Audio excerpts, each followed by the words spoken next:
Yesus naik ke surga, dia memastikan murid-murid semuanya terpelihara dengan sempurna dengan mengirimkan Roh Kudus. Itu sebabnya dicatat di dalam Yohanes 14 ayat 16, aku akan meminta kepada Bapa dan ia akan memberikan kepadamu seorang penolong yang lain supaya ia menyertai kamu selama-lamanya. Yesus mau supaya murid-murid itu memiliki proteksi, memiliki jaminan, yaitu penyertaan, pemeliharaan, pertolongan Roh Kudus. Itu sebabnya di dalam Kisah Para Rasul pasal yang pertama ayat yang ke-8 dikatakan, kamu akan menerima kuasa kalau Roh Kudus turun ke atas kamu. Sekarang, apakah saudara merasakan betul-betul kebutuhan besar tentang Roh Kudus itu dalam diri saudara menghadapi situasi yang sedemikian berat saat ini, situasi yang sangat tidak menentu saat ini? Pandemi tidak juga habis, bahkan semakin merajalela, dan kita dilanda dengan gelombang ketakutan yang luar biasa saat ini, saudaraku. Saat ini sebetulnya kita sangat membutuhkan penolong itu. Lalu bagaimana membuat penolong itu mau tinggal bersama dengan kita dan mau memimpin kita keluar dari awan kelam ini? Nah, saya ingin katakan kepada saudara beberapa hal yang perlu kita perhatikan. Yang pertama, Efesus 4 ayat 30-32. Jangan kamu mendukakan Roh Kudus. Ini poin yang pertama. Jangan mendukakan Roh Kudus. Bagaimana Roh Kudus kita dukakan? Roh Kudus kita dukakan karena kita melakukan kenajisan. Hal-hal yang tidak berkenan padanya.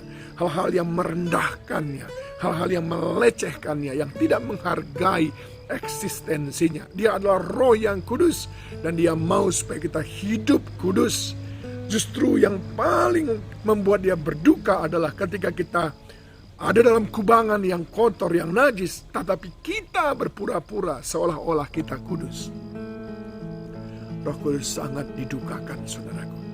Yang kedua dikatakan bahwa dalam 1 Tesalonika 5 ayat 19, janganlah padamkan roh.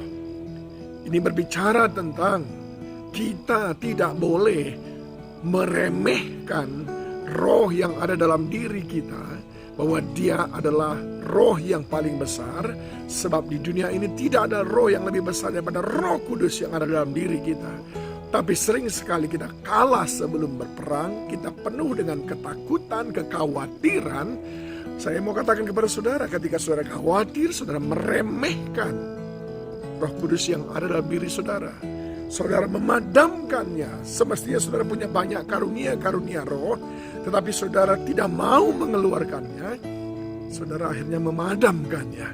Mestinya saudara memiliki karunia yang luar biasa untuk bisa menolong diri saudara dan menolong sesama keluar dari situasi ini. Tapi kita tidak mau menggunakannya.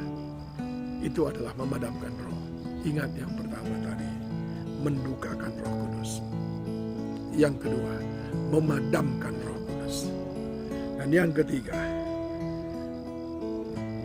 melawan Roh Kudus. Melawan Roh Kudus. Roh Kudus berkata lakukan, kita tidak melakukan. Roh Kudus berkata jangan, tapi kita teruskan. Itu namanya melawan Roh Kudus. Dalam kitab Wahyu berulang kali dituliskan, siapa bertelinga hendaklah yang mendengarkan apa yang dikatakan Roh kepada jemaat.